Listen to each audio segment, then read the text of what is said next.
Is this on? Is it on? Okay. Hello. Hey lovelies, it's your girl Swan here, and in today's video I am going to walk you through the steps of how to color digitally. Well, at least how I color digitally. But wait, before I get into that, I first have to make amendments from last week's video. Um, I forgot to include my Patreon's drawing of hands. It's just that I just got so frustrated because my phone crashed on me and I had to hustle to borrow a phone, and then the edit, it was just everything was just happening at once. It's only after I finished and uploaded and I was uploading the videos and I was like, I forgot to ask my Patreon. But I explained the situation for them. They said it was okay, and I'm sharing their drawings here today. So this is me's hands. Yes, it looks so good. I'm like, ugh.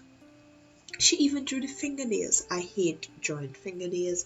For some reason, every time I draw it, it looks hideous. So that's it. Sorry, me. And also, one more thing before I go back into the video. It come to my attention that most of you who watch my videos are not subscribed. So if you do enjoy the content that I have and would like to support me, you could just, click that subscribe button if you haven't already. If not, anyhow, I just hope you like my videos. And yes, so that's enough plugging for today, and on to the video. So before we start, I must first introduce you to the program I use. I use Photoshop. I have CS6 because I got it free in school when I was doing graphic design. Yeah, I'm graduated now and it works just right for me, and I do see no need to spend all that money on a monthly subscription. Okay? Okay. And one thing you must know about Photoshop is that Photoshop is like onions.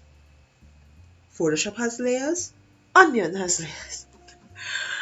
I just had to say that. Seriously, I just had to say it. It's too perfect. So now let's go down to my process. So when I do a digital illustration, I do a sketch first. So this is the sketch that I have. This is my OC Fred. Yes, I created two new OCs. Their name are Fred and George, and this one is Fred. Ah, say hi to Fred. Hi, Fred. So first do sketch. When you sketch, you could make as much mistakes. You don't really care. You just sketch like it's normal, but on computer. Then I will, let's come here. So this is how it is. It's very sketchy, you see. And now when I've finished, when I'm happy with how I like the sketch, I will lower the opacity. So you look at the corner here, the opacity sees how clear something is. So if it's 100%, it's totally solid.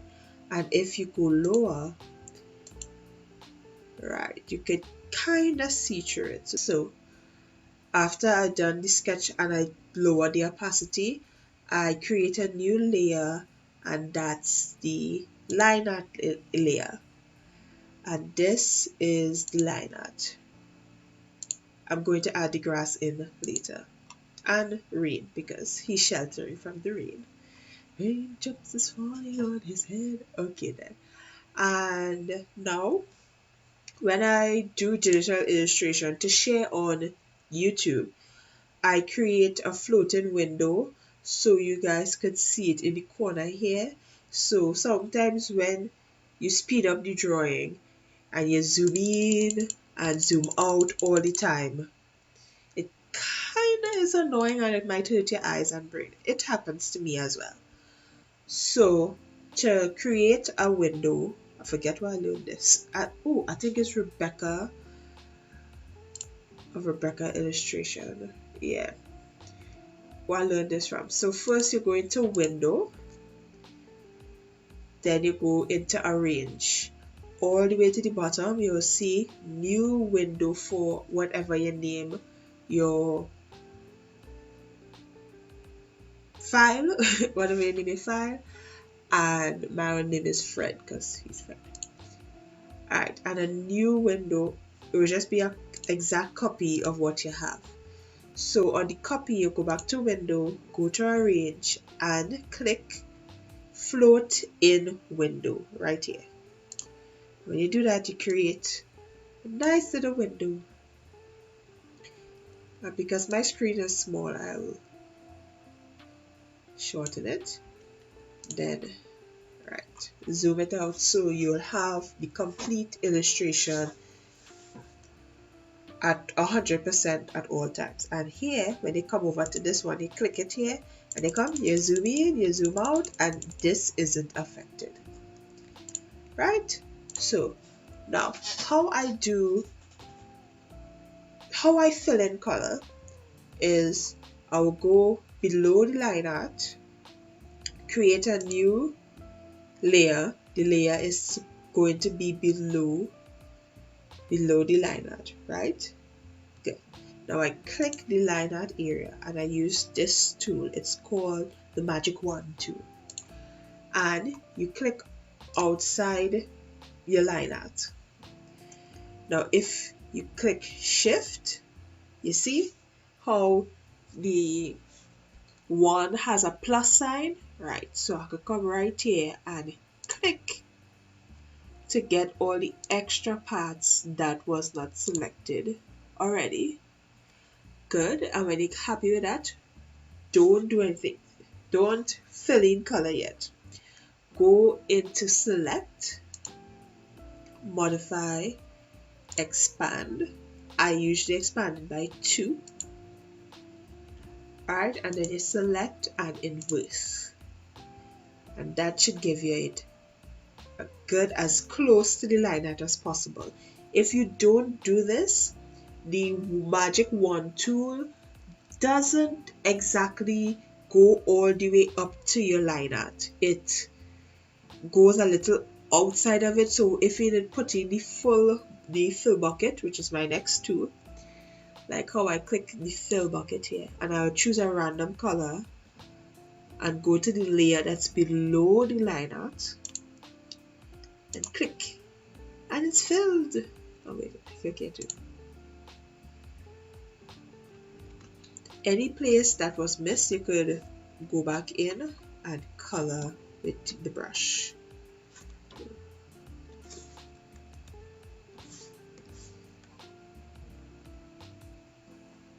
Like I am doing here.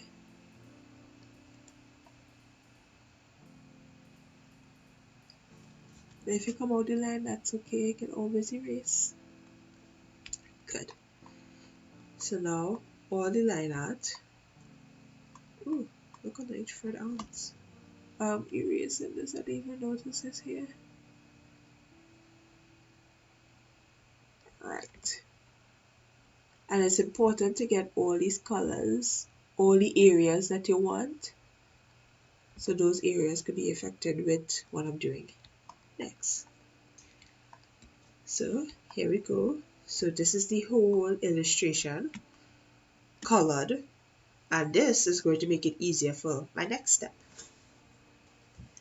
So create a layer above the full color of the illustration. Right click on that layer and press clipping mask. What that does is, let's choose a different color. Let's choose this blue. What this clipping mask does is anywhere I color colors within the selection. See? So if I go to release this clipping mask, the color will be wherever. But with the clipping mask, it just colors in the already colored illustration. Right? You guys get it? This is why I didn't really want to do tutorials, because I suck at explaining stuff, but I'm trying my best.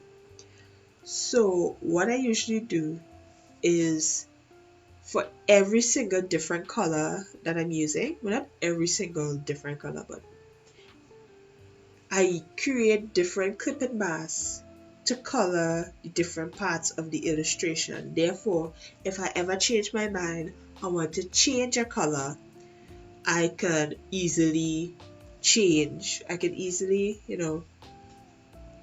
color without affecting the entire illustration. So let's color Fred in this color.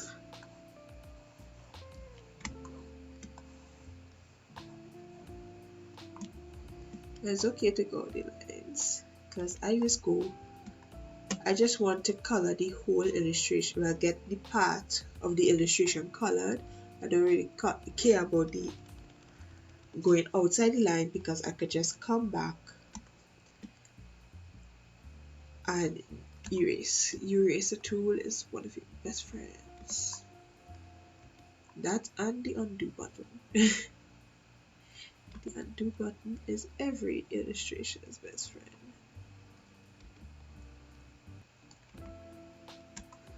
Okay, so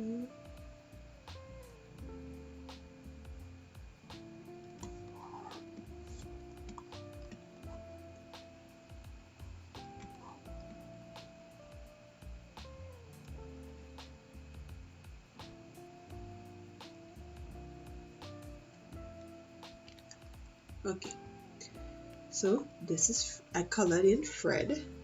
That's not really the right color for him. So let's say I want to color Fred and I don't want to go Fred. Let's say I want to color Fred in a different color and I don't want to go and color all outside here again. Oh crap. Alright. So I click this lock button here. It looks like a 5 die right here. Click that and let's choose a different color. And it's kind of like a clipping mask, but only for that one layer. See? It doesn't go outside Fred. Good. So now this looks more like Fred's color. Nope, it's not. Fred is a mossy green. So colored Fred. So now I want to color the mushroom. So if I create a clipping mask on top, if I create a layer on top, sorry, it's no longer a clipping mask. But if I take this layer and drag it on the Fred, it automatically turns into a clipping mask. Yeah. So I'm going to color the toadstool a slightly yellow color because the green and yellow kind of yellow will kind of look good. So I'm going to color the different parts of the illustration and with different layers of color, and then I'll get back to you, right?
Okay, so I've done all the flat colors and I've added the grass. I even put some in the background like it's fading away, like further away.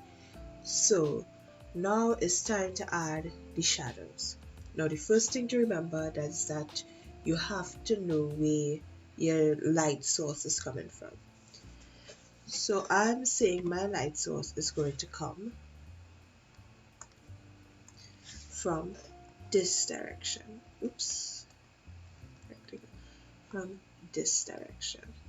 So therefore, if the light is coming from this way, that means all the shadows or most of the shadows are going to be here, right? Let's do that. So I'm creating a new layer on top of all the other layers, and then I'm going to create a clipping mask. You got it. What's this? Okay, good. So usually with shadows, I use a deep purple, like a little up here. But if you like to use blue or red or whatever, I just like to use purple all the time. So with the shadows, I will go the opacity to around 48% around this, so that's a good way for me to start. Then I will come up here to the brush layer and make it soft all the way, make the hardness all the way to 0. And that is where when you're painting, when you're drawing, you'll have a soft edge instead of, if it's 100% hardness, it's just straight line across. I like soft shadows, so the light will be hitting here, so I'll paint the shadow.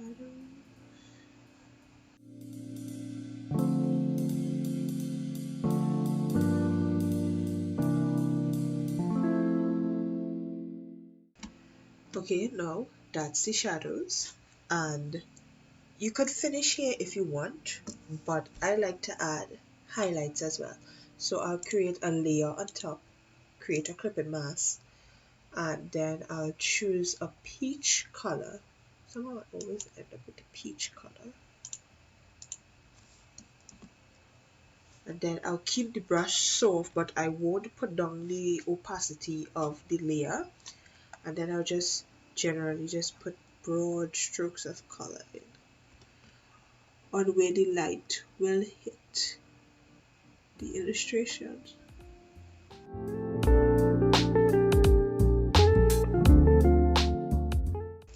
Right, with this I will go to filter, blur, Gaussian blur, and then you could do any blur that seems good for you. So if I take out the preview, that's how it was before, this is how it is now. I kind of like the soft light. And then you go and play with your layers, because remember, Photoshop is like an onion.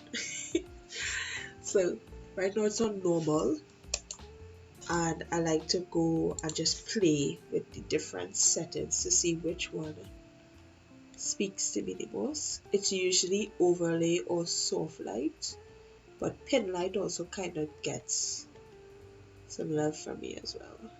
Darker colors. You see, this is light and I love this one.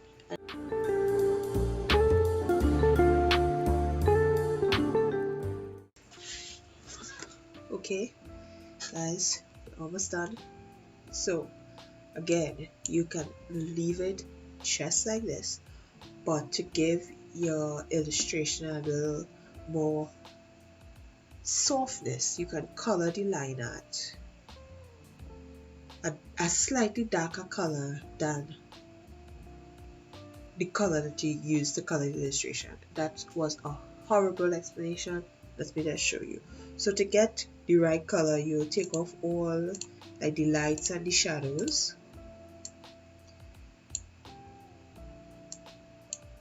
Right?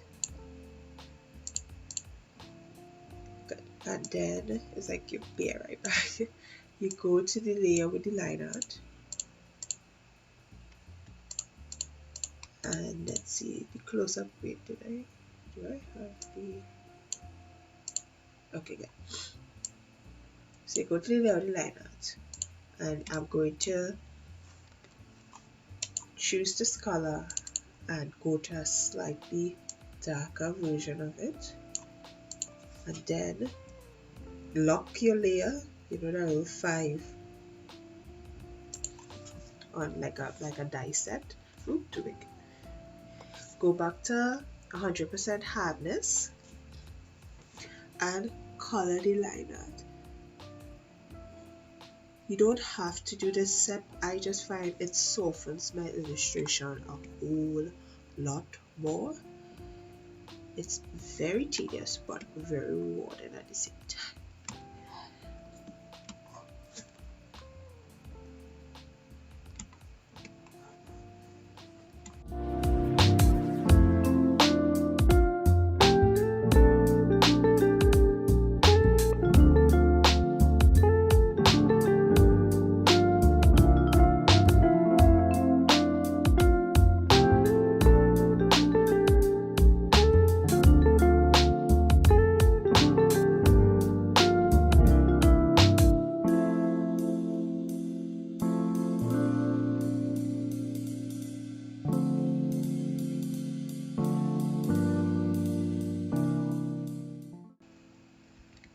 There we go. This is Fred. And that is how I digitally color things. Now, after I've done with all the colors, I go above all the layers and go and click this thing called color balance over here in adjustments. And this way, when I adjust, the colors will look more harmonized in a way. It's subtle, but you see it? So let's go to the green. Look, not the blue, let's stay to the red. Ooh, I'm liking this one. So before, after, before, after. It's more cohesive, so I'm really liking this. So I hope you guys enjoyed this tutorial. I'm going to add the rain later because this is my Patreon monthly wallpaper that I've been procrastinating on because I've been so busy with mommy. So I said I would just kill two birds with one stone. So if you would like to get this wallpaper of Fred caught in the rain, you can join my $5 tier. Yeah. And I hope this tutorial is helpful. I also add text here, but that should be another video, another tutorial, because I don't know how long this video is. I'm not aware of how long it takes me to do digital illustration, because when I'm in the zone, it's only when I come up here, it's like, oh my gosh, 3 hours pass. Who else that does happen with? Alright guys, so I hope this tutorial helps you. There's so many ways you could color digitally. This is just the way I do it, and it works for me. In the beginning, this is not how I used to color, and it was so don't stress yourself out when you don't get it the first time. I was stressed out and I was like, I'm not getting the hang of it, and I quit for how long, and it took me years before I actually got to this. So don't give up, find your stride, look at many different tutorials, but I hope mine helps. I talk too much. Anyhow, I would like to thank my patrons, Carla Finlow, YK, Princess Auntie, and me so much for your support over on Patreon. Please comment Fred. Yes, comment Fred to let me know that you guys watch this video all throughout. Another friendly reminder, click that subscribe button if you haven't already, and I'll see you in the next video, lovelies. Bye. I really hope this helps.